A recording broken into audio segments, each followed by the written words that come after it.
পেন্টাগনের ঘুম হারাম, মুসলিম ন্যাটো গড়তে তেহরানের মাস্টার স্ট্রোক। যুক্তরাষ্ট্রকে পরাস্ত করার সবচেয়ে বড় হাতিয়ার কি হতে পারে? পেন্টাগন যখন মধ্যপ্রাচ্যে তাদের গুড়িয়ে যাওয়া সামরিক ঘাঁটির ধ্বংসস্তূপ গুনে শেষ করতে পারছে না, ঠিক তখনই তেহরান চালাচ্ছিল ভূ রাজনীতির সবচেয়ে বিপজ্জনক ঘুঁটি। এবার শুধু মিসাইল বা ড্রোন দিয়ে নয়, ওয়াশিংটনকে চিরতরে মধ্যপ্রাচ্য থেকে উপড়ে ফেলতে একটি আঞ্চলিক মুসলিম ন্যাটো গঠনের মাস্টার প্ল্যান সামনে নিয়ে এসেছে ইরান। মার্কিন প্রেসিডেন্ট ডোনাল্ড ট্রাম্প ইরানের বিরুদ্ধে সামরিক অভিযান চালাতে গিয়ে পশ্চিমাদের সামরিক জোট ন্যাটোর শরণাপন্ন হয়েছিলেন, কিন্তু যুক্তরাজ্য সহ ইউরোপীয় মিত্রদের তীব্র বিরোধিতার মুখে ট্রাম্পকে একলা ফেলে মুখ ফিরিয়ে নেয় ন্যাটো। ঠিক সেই মোক্ষম সুযোগে তেহরান এমন এক চাল চেলেছে যা আমেরিকান সাম্রাজ্যবাদের কফিনে শেষ পেরেকটি ঠুকে দিতে পারে।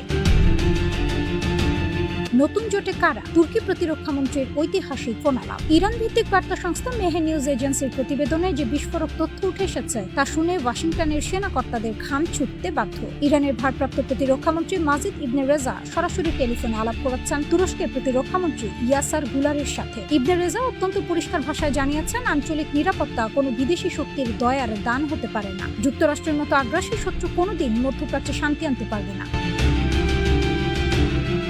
তেহরানের প্রস্তাব অত্যন্ত স্পষ্ট। তুরস্ক, পাকিস্তান, সৌদি আরব, মিশর এবং অন্যান্য আঞ্চলিক পরাশক্তিদের নিয়ে গঠন করতে হবে একটি যৌথ আঞ্চলিক নিরাপত্তা জোট। তুরস্কের প্রতিক্রিয়া ছিল পেন্টাগনের জন্য আরো বড় ধাক্কা। তুর্কি প্রতিরক্ষামন্ত্রী ইয়াসার গুলার তেহরানের এই ডাকে সাড়া দিয়ে স্পষ্ট জানিয়ে দিয়েছেন, আঙ্কারা প্রতিবেশী দেশগুলোর অখণ্ডতা রক্ষায় প্রতিশ্রুতিবদ্ধ এবং মধ্যপ্রাচ্যে স্থায়ী শান্তি আনার একমাত্র পথ হল আঞ্চলিক ঐক্য।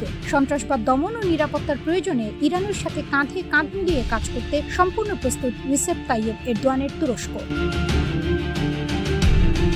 আমেরিকান ঘাঁটির বেহাল দশা ও ট্রাম্পের চরম ব্যর্থতা। মধ্যপ্রাচ্যে বহুল প্রচারিত আমেরিকান সামরিক আধিপত্য এর ফানুস ইতোমধ্যেই ফুটো করে দিয়েছে ইরানের সর্বোচ্চ প্রতিরক্ষা বাহিনী আইআরজিসি। ধূলিসাৎ মার্কিন দুর্গ, বাহরাইন, কুয়েত এবং জর্ডানে পেন্টাগনের তৈরি বিলিয়ন ডলারের সামরিক ঘাঁটিগুলোকে দফায় দফায় ক্ষেপণাস্ত্র ও ড্রোন হামলায় অচল করে দেওয়া হয়েছে। হরমুজ প্রণালীতে অবরুদ্ধ ওয়াশিংটন। পেন্টাগন ভেবেছিল বিশাল নৌবহর পাঠিয়ে তেহরানকে অবরুদ্ধ করবে, কিন্তু দিন শেষে হরমুজ প্রণালীর জলপথের চাবি রয়ে গেছে আইআরজিসির হাতে।